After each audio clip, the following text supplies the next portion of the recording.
जो लोग 400 पार कह रहे थे, उनका गणित बाद में समझ में आया।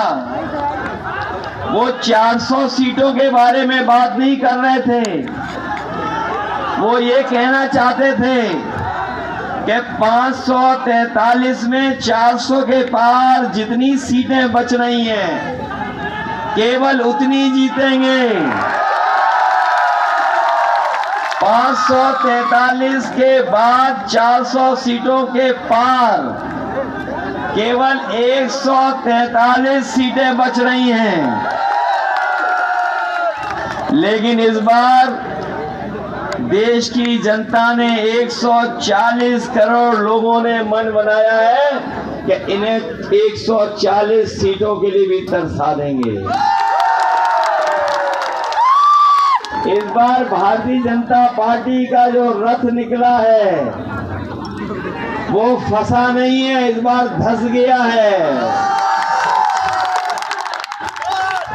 और इसलिए भारतीय जनता पार्टी का रथ धंस गया है क्योंकि पिछले 10 साल में इनकी हर बात झूठी निकली, इनका हर वादा झूठा निकला।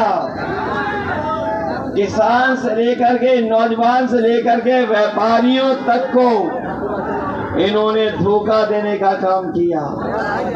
हमारे किसान भाइयों को याद होगा, ये वही भारतीय जनता पार्टी के लोग हैं जिन्होंने कहा था कि हम किसानों की आय दोगुनी कर देंगे। उन्होंने खाद की बोरी से भी चोरी करना शुरू कर दिया।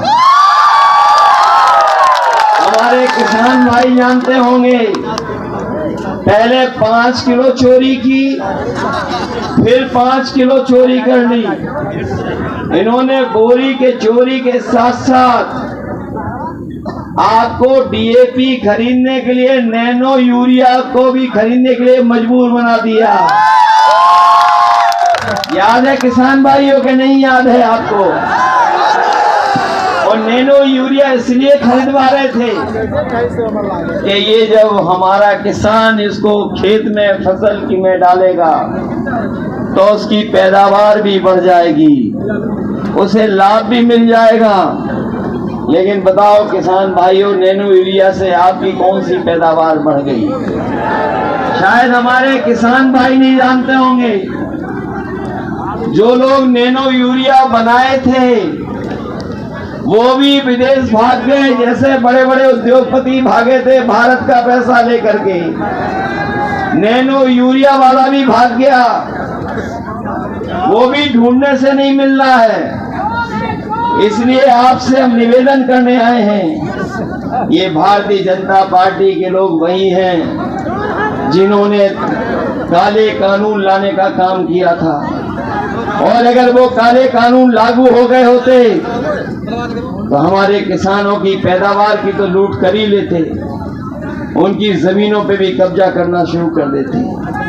किसानों ने आंदोलन किया, धरना दिया, प्रदर्शन किया, दिल्ली को घेर लिया।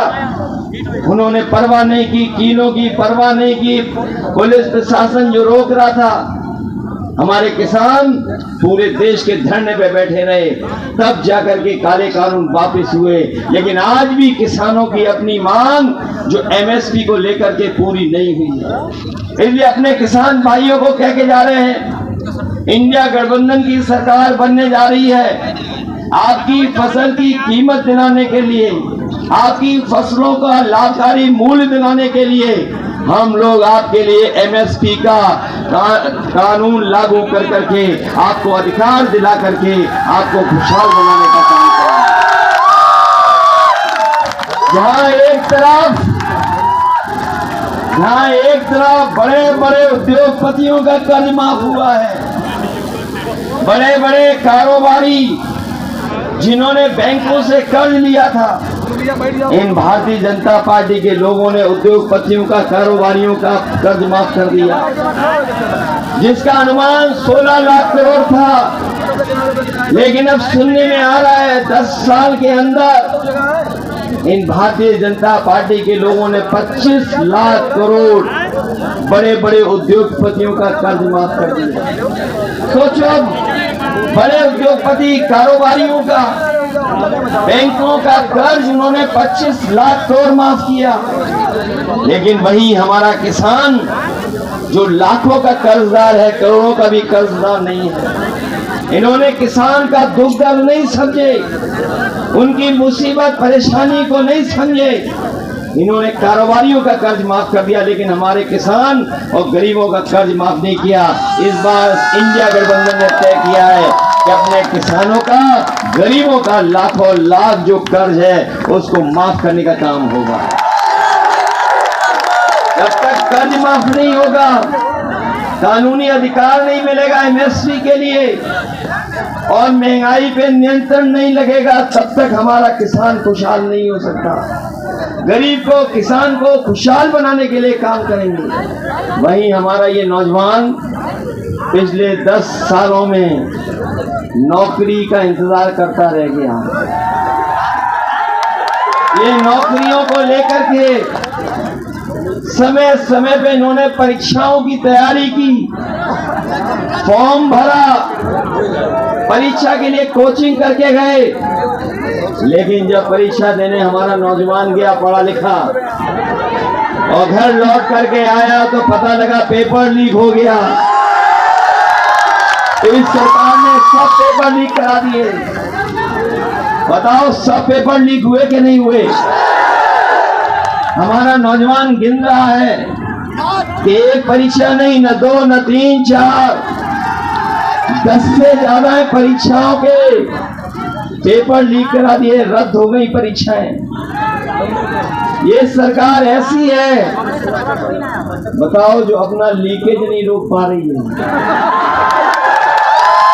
ऐसे तो गरीबों के लिए बुलडोजर लेके तैयार रहते हैं, गरीबों के लिए बुलडोजर तैयार रहता है, अन्याय के लिए बुलडोजर तैयार रहता है। लेकिन ये सरकार अपने लोगों से जो पेपर लीक करा रही, उनके लिए बुलडोजर इनका तैयार नहीं है। याद रखना नौजवान, ये पेपर लीक नहीं हुए हैं। ये भाजपा सरकार ने पेपर लीक इसलिए कराए कि आपको नौकरी न देनी पड़ जाए। बताओ, पेपर लीक हुए कि नहीं हो गए? क्या ये बीजेपी के लोग भाषणों में माफी मांग रहे हैं पेपर लीक को लेकर के? कोई याद भी नहीं कर रहा है कि इनकी सरकार में पेपर लीक हुए हैं।